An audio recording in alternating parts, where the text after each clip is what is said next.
Hello guys, in this video I am going to show you how to check air quality on your map on the Windy application.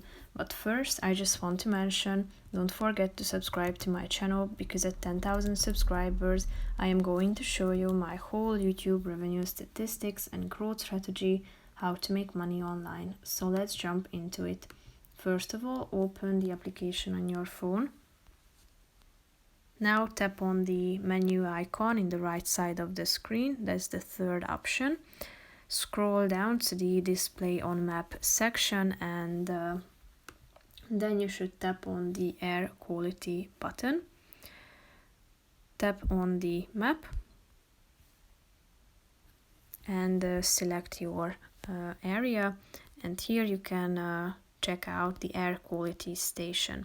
Here there is the air quality index and you can check out the measured values down below, and there are also brief texts about the air quality values.